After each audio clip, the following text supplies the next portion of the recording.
So Kirsten Gillibrand is an individual that is widely recognized as a corporate Democrat by progressives. And this is because when you look at her campaign contributors, they're pretty problematic. She takes millions of dollars from the big banks and Wall Street.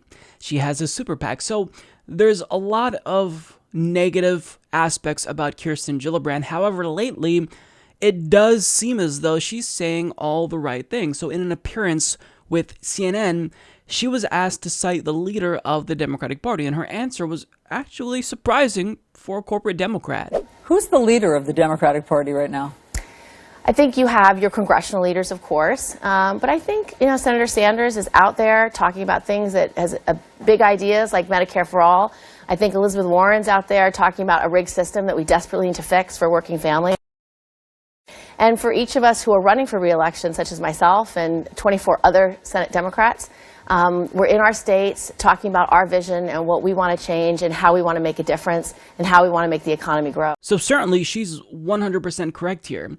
And she's proving day by day that she is a lot more politically astute than other corporate Democrats like Cory Booker, who try to pretend to be progressive but keep walking in on political landmines. So with Kirsten Gillibrand, not only is she saying the right things, but she's correct here, and what she's doing here is actually pretty smart because she's cultivating legitimacy among the Democratic Party's progressive wing, who she needs if she does decide to run for president in 2020, which she most likely will.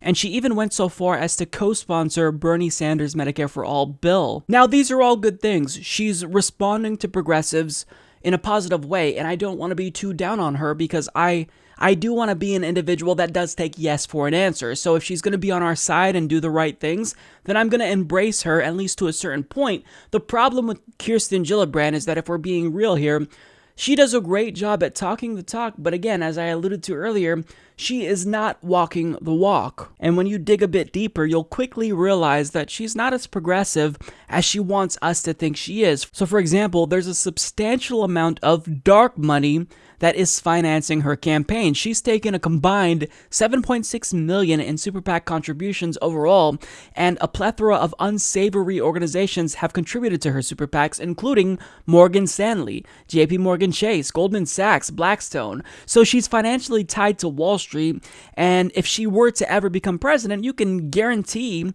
that they'd expect a return on that investment, and as Barack Obama illustrated, she'll most likely deliver. She also received money from pharmaceutical companies like Pfizer. And Pfizer, after they just took a gigantic tax cut from the Republican Party, they announced that they would be ending research to Alzheimer's and Parkinson's.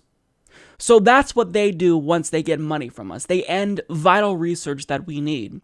Now, additionally, when you look at Kirsten Gillibrand's FEC filings, she's already raised nearly $10 million for her 2018 re-election campaign alone. So the point in bringing up the problems Kirsten Gillibrand has is not to demonize her or vilify her.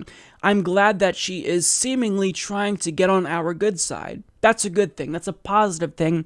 And I do believe in positive reinforcement. However, we do have to have a nuanced discussion about corporate Democrats. We can't just be smitten by any little thing they say. I want action, real action.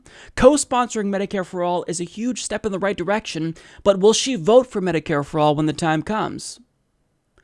I mean, what we've witnessed in the past from Democrats like Barack Obama is that they say a lot of great things, but behind closed doors, they're willing to sell out immediately. In fact, a lot of Democrats who claim to be progressive already sold out, or they might be spineless. So for example, Sherrod Brown hasn't co-sponsored Bernie Sanders' Medicare for All bill. And we have Brian Schatz, who did co-sponsor Bernie Sanders' Medicare for All bill, but after doing so, he came out and condemned the idea of Medicare for All, and he sponsored his own bill that would establish a public option. So co-sponsoring, that's basically the bare minimum that politicians do when it comes to progressive policies, but I actually want to see them walk the walk. So even though Kirsten Gillibrand is saying all the right things, and I absolutely commend her for that, it's time that we see some action from Democrats. Really put in the work to win over progressives, because With the way we've been screwed over by the Democratic Party, we're not just willing to accept anyone who says nice things to us.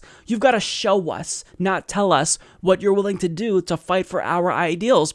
And our ideas are incredibly popular.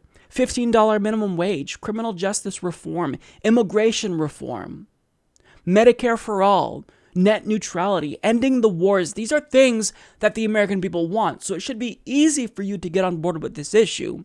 So credit to Kirsten Gillibrand for saying the right thing. She's right. Bernie Sanders is the de facto leader of the Democratic Party.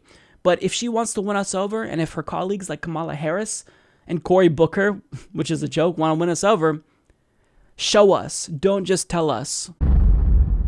This segment of the Humanist Report was brought to you by 7coffeeroasters.com. They're a minority-owned small business in Seattle, and they specialize in roasting unique and delicious coffee that's not actually roasted until you've placed your order. And the best part is that they actually ship out all orders within 24 hours, so you get your coffee and it still tastes fresh when it arrives. And to boot, they're also a progressive company that pays their workers a living wage and actually cares about the country. So to support them and experience the deliciousness of their coffee, you can check out 7coffeeroasters.com.